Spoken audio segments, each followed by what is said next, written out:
ఎడారిలో సెలయేళ్ళు. ఫిబ్రవరి 3వ తేదీ వరకు వ్రాయబడిన ఈ భాగాన్ని మీకు చదివి వినిపిస్తున్నది సహోదరుడు పాల్ సుందరం. వెంటనే పరిశుద్ధాత్మ ఆయనను అరణ్యములోనికి త్రోసుకొని పోయెను. మార్కు శుభవార్త 1వ అధ్యాయము 12వ వచనము. దేవుడు చేసే మేళ్లకి ఇది విచిత్రమైన ఉదాహరణ. వెంటనే అంటే దేని వెంటనే? ఆకాశం చీలి పరిశుద్ధాత్మ పావురంలాగా క్రీస్తు మీదకి దిగివచ్చి, తండ్రి దీవెన వాక్యం, నీవు నా ప్రియ కుమారుడవు, నీ యందు నేను ఆనందించుచున్నాను అంటూ వినిపించిన వెంటనే ఇది అసాధారణమైన అనుభవమేమీ కాదు. నీ ఆత్మకి కూడా ఇలాంటి అనుభవాలు క్రొత్తేమీ కాదు.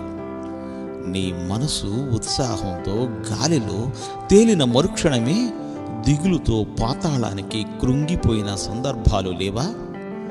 నిన్ననే ఆకాశంతో ఆడుకుంటూ ఉదయ కిరణాలతో ఉసులాడింది నీ హృదయం. ఈరోజు దాని రెక్కలు ముడుచుకున్నాయి, దాని నోరు మూతబడింది. మధ్యాహ్నం తండ్రి చిరునవ్వుతో కేరింతలు కొట్టావు. సాయంత్రం అయ్యేసరికి అరణ్య ప్రాంతాల్లో తిరుగుతూ నా దారి దేవునికి కనుమరుగైంది అని నిట్టూరుస్తున్నావు. వెంటనే అనే మాటలోని ఆదరణని గమనించావా? దీవెన వెంటనే ఎడబాటు ఎందుకు కలగాలి? ఇంత త్వరగా కష్టం కలగడమే మనకి నిశ్చయత కలగజేస్తున్నది.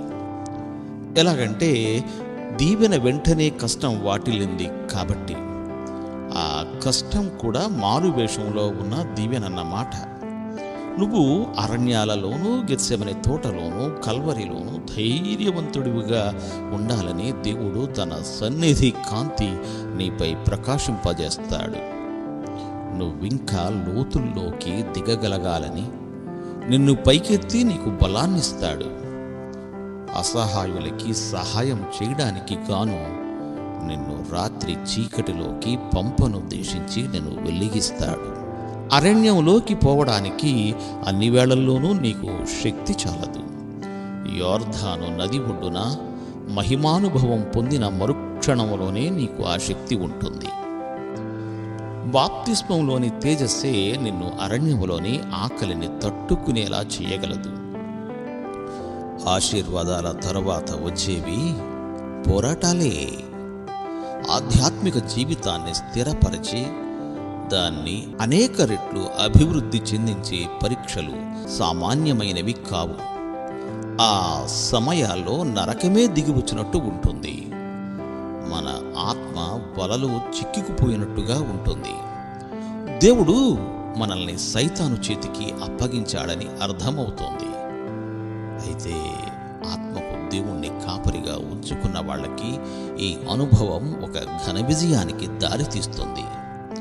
శోధన తరువాత కాలమంతా జీవితానికి 60 రెట్ల ప్రయోజనం కనిపిస్తుంది. దేవుడు మేము దీవించుగాక. ఆమేన్.